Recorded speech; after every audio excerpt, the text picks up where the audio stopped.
action, let's go. 추억 건물을 찾으러. Assalamualaikum warahmatullahi wabarakatuh. Waalaikumsalam. Kami dari kelompok 1 akan mempresentasikan mengenai pengantar statistika. Namun sebelumnya, kami akan memperkenalkan diri kita masing-masing. Perkenalkan, nama saya Farid Azhar dengan NPM 001. Perkenalkan, nama saya Rizkyana Salvanifa, NPM 070.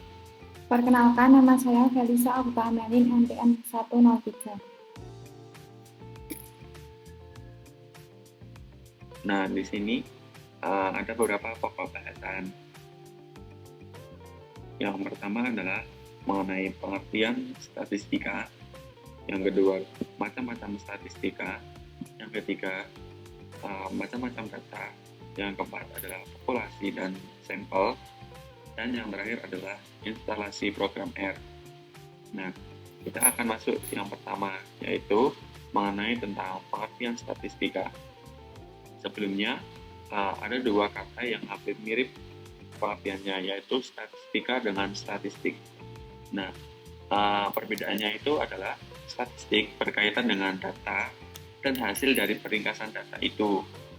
Sedangkan statistika itu adalah suatu pengetahuannya mengenai data dan hasil dari peringkasan data itu yang berhubungan dengan cara-cara mengumpulkan data, pengolahan data, penyajian data, kemudian menginterpretasikan data itu dan menarikkan kesimpulan berdasarkan kumpulan data atau penganalisis yang dilakukan. Selanjutnya mengenai macam-macam statistika akan dijelaskan oleh teman saya. Baik, selanjutnya yaitu macam-macam statistika. Yang pertama, berdasarkan orientasi pembahasannya. Statistika matematika yaitu statistika yang mengedepankan pemahaman terhadap model rumus-rumus statistika secara matematika, teoritis, penurunan konsep, misalnya uji normalitas, analisis regresi, ralat, dan lain-lain. Kemudian, statistika terapan, yaitu statistika yang lebih mengedepankan pada pemahaman konsep, teknik statistika, serta penerapannya dalam disiplin ilmu tertentu. Kemudian, yang kedua, berdasarkan fase dan tujuan analisis. Statistika deskriptif yaitu statistika yang berhubungan dengan pengumpulan, pengolahan, analisis, dan penyajian data tanpa adanya kesimpulan secara umum. Bentuk statistika ini umumnya dalam tabel, grafik, diagram, modus, dan lain-lain. Kemudian yang kedua yaitu statistika inferensial, yaitu statistika yang pada proses memungkinkan pengambilan kesimpulan secara umum terhadap data yang diolah. Contoh, sebuah lembaga riset ingin menentukan apakah penggunaan suatu obat baru efektif dalam mengurangi gejala penyakit tertentu. Mereka melakukan uji hipotesis untuk mengambil kesimpulan umum berdasarkan data dari kelompok sampel. Kemudian, yang ketiga yaitu berdasarkan asumsi distribusi populasi data. Yang pertama yaitu ada statistika parametrik, yaitu statistika yang dilakukan berdasarkan model distribusi normal. Kemudian yang kedua yaitu statistika non-parametrik, yaitu statistika yang dilakukan dengan metode distribusi bebas atau tidak berdasarkan pada model distribusi normal. Kemudian macam-macam data statistika yang keempat, yaitu berdasarkan jumlah variabel terikat. Yang pertama, statistika univariat, yaitu statistika yang hanya mempunyai satu variabel terikat. Contohnya, seorang ahli nutrisi mengumpulkan data mengenai berat badan dari sekelompok individu dan menganalisis distribusi berat badan di antara mereka. Kemudian yang kedua yaitu statistika multivariat, yaitu statistika yang mempunyai lebih dari satu variabel terikat. Contohnya, seorang ilmuwan lingkungan mengumpulkan data tentang kualitas udara, suhu, dan pola cuaca dalam berbagai wilayah dan menggunakan analisis faktor untuk mengidentifikasi pola hubungan kompleks di antara variabel-variabel tersebut. Selanjutnya yaitu macam-macam data. Yang pertama menurut sifatnya. Data kualitatif adalah data yang berbentuk kategori atau atribut. Data kualitatif merupakan data yang berbentuk selain angka. Data kualitatif dapat dikumpulkan dengan cara wawancara, analisis dokumen, dan observasi. Kemudian yang kedua yaitu data kuantitatif adalah data yang berbentuk bilangan. Data kuantitatif merupakan data yang berwujud angka atau bilangan. Data kuantitatif biasanya dijadikan sebagai bahan dasar bagi setiap permasalahan yang bersifat statistik. Data ini umumnya diolah memakai teknik perhitungan matematika. Kemudian, data kuantitatif berdasarkan cara mendapatkannya. Untuk data kuantitatif dikelompokkan lagi menjadi dua, yakni yang pertama data diskrit, adalah data yang diperoleh dengan cara menghitung. Adapun contoh dari data diskrit misalnya jumlah anggota LPM Penalaran Angkatan 20 sebanyak 64 orang. Nilai yang diperoleh akan selalu dalam bentuk bilangan bulat sebab pengambilan data dilakukan dengan cara menghitung. Yang kedua yaitu ada data kontinu, adalah data yang diperoleh dengan cara mengukur. Data kontinu adalah data yang didapatkan dari hasil pengukuran. Nilai dari data kontinu dapat berbentuk bilangan bulat ataupun bilangan pecahan. Kemudian, data kuantitatif berdasarkan tipe skala pengukuran. Data nominal merupakan data yang didapat dengan mengelompokkan objek berdasarkan kategori tertentu. Data nominal tidak dapat dianalisis berdasarkan operasi matematika, logika perbandingan, dan sebagainya. Data ordinal merupakan data yang disusun secara berjenjang untuk menunjukkan tingkatan atau urutan data. Kemudian data interval adalah data yang memiliki sifat dari data nominal dan data ordinal. Data interval dapat diurutkan berdasarkan kriteria yang ditentukan. Yang terakhir yaitu data rasio, adalah data yang memiliki sifat dari data nominal, data ordinal, dan data interval. Kemudian macam-macam data yang kedua yaitu menurut cara memperolehnya. Yang pertama yaitu data primer, adalah data yang dikumpulkan dan diolah sendiri oleh suatu organisasi serta diperoleh langsung dari objeknya. Data primer merupakan data yang diperoleh dari sumber datanya. Yang kedua yaitu data sekunder, adalah data yang diperoleh dalam bentuk sudah jadi, sudah dikumpulkan dan diolah oleh pihak lain. Biasanya data itu dicatat dalam bentuk publikasi-publikasi. Data sekunder adalah data yang didapatkan dari studi-studi sebelumnya. Data sekunder dapat diperoleh dari berbagai sumber seperti jurnal, laporan, dan buku. Kemudian, yang ketiga yaitu data berdasarkan waktu pengumpulannya. Yang pertama yaitu data berkala atau time series, merupakan data yang dikumpulkan secara berkala dari waktu ke waktu. Pengambilan data ini biasanya digunakan untuk melihat perkembangan dari waktu ke waktu. Kemudian data cross-section merupakan data yang diperoleh pada waktu yang telah ditentukan untuk mendapatkan gambaran keadaan atau kegiatan pada saat itu juga. Selanjutnya akan dijelaskan oleh rekan saya. Baik, selanjutnya yaitu populasi dan sampel. Populasi sendiri itu merupakan sekumpulan atau keseluruhan pengamatan yang menjadi pusat penelitian kita. Sedangkan pengertian dari sampel yaitu merupakan sebagian kecil atau separuh dari objek penelitian tersebut. Selanjutnya di sini ada contoh mengenai populasi dan sampel. Seorang bos dari perusahaan maju ingin mengetahui kecurangan yang terjadi di dalam perusahaan tersebut. Maka ia berencana untuk melakukan wawancara kepada karyawannya. Dalam perusahaan tersebut terdapat 250 karyawan. Maka bos tersebut melakukan wawancara ke 25 karyawan saja, karena akan membutuhkan waktu yang lama jika mewawancarai seluruh karyawan. Dari kasus tersebut, bagaimana mendefinisikan populasi dan sampel? Jadi untuk penyelesaian contoh soal tersebut, yaitu populasi dari kasus tersebut itu adalah 250 karyawan perusahaan karena merupakan seluruh elemen yang menjadi objek penelitian. Sedangkan sampel dari kasus tersebut itu adalah 25 karyawan karena sampel tadi merupakan bagian dari populasi yang akan dijadikan objek yang diamati. Nah, selanjutnya adalah tentang program R.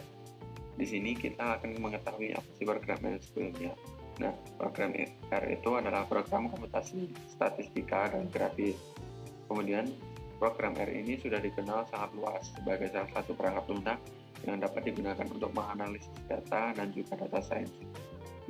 Program R ini juga didesain untuk analisis data dan perkembangannya yang kemampuannya itu dapat mencakup semua lini dari analisis data, sehingga banyak pengguna yang menggunakan program R ini untuk data science.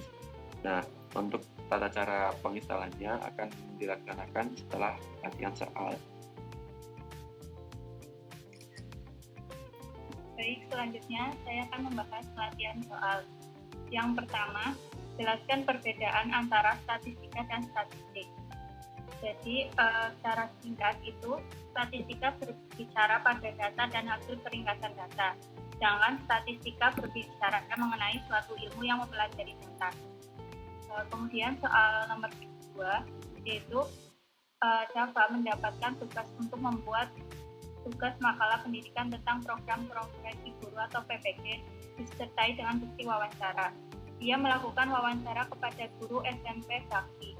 Ia pergi ke sekolah tersebut dan melakukan wawancara kepada 2 guru SMP Bakti yang sudah mengikuti PPG dan juga yang belum mengikuti PPG.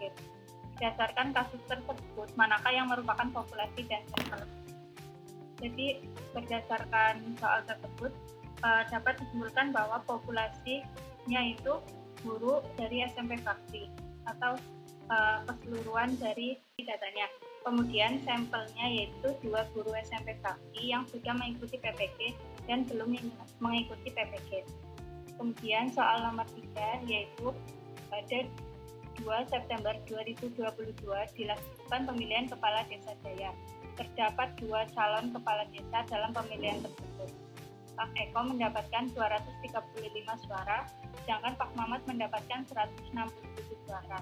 Apakah kasus tersebut termasuk statistika deskriptif atau statistika inferensial? Jelaskan.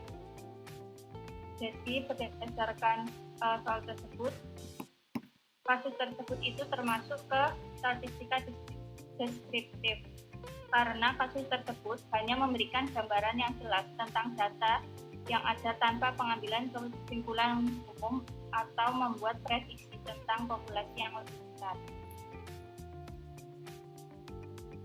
Selanjutnya, contoh soal nomor 4, yaitu manakah contoh yang menurut Anda statistika induktif atau statistika deskriptif? Yang A, menurut J.D. Powers, para pemilik sedan Lexus LS400 melaporkan 32 masalah dari setiap 100 unit kendaraan selama tahun 2003. Angka 32 adalah statistik yang menggambarkan banyaknya masalah yang muncul dari setiap 100 perusahaan. Yang B, penguji rasa anggur mencicipi beberapa tetes anggur untuk membuat keputusan tentang sebuah anggur yang menunggu untuk dijual. Jadi berdasarkan pengertian yang sudah dijelaskan di atas, yang A itu termasuk statistika deskriptif dan yang B termasuk statistika induktif. Kemudian soal terakhir nomor 5 yaitu sebutkan manfaat penggunaan sampel dalam penelitian. Penjelasannya yaitu ada beberapa manfaat penggunaan sampel dalam penelitian. Di antaranya jumlahnya sedikit sehingga memudahkan untuk penelitian. Kemudian biayanya itu lebih sedikit dan waktu yang dibutuhkan itu lebih sedikit. Dan yang terakhir manfaat penggunaan sampel yaitu lebih teliti karena jumlahnya itu lebih sedikit. Untuk file-file yang telah kita download tadi, kita bisa gunakan untuk menginstalnya. Nah, cara penginstalannya itu cukup mudah. Kalian hanya tinggal mengklik file yang telah tadi diunduh, kemudian ikuti saja instruksi dari installernya. Kalian tinggal klik next, dan next hingga nanti finish. Nah, ketika kalian membuka program R-nya, nanti akan muncul tampilan seperti ini pada awalnya. Nah, ini sebenarnya sudah bisa digunakan, tetapi agar lebih mudah nyaman digunakan dan mudah digunakan, nah, program R ini dilengkapi dengan RIDE atau Integrated Development Environment. Nah, di sini kita harus mendownload dulu. Nah, tadi kan sudah di-download.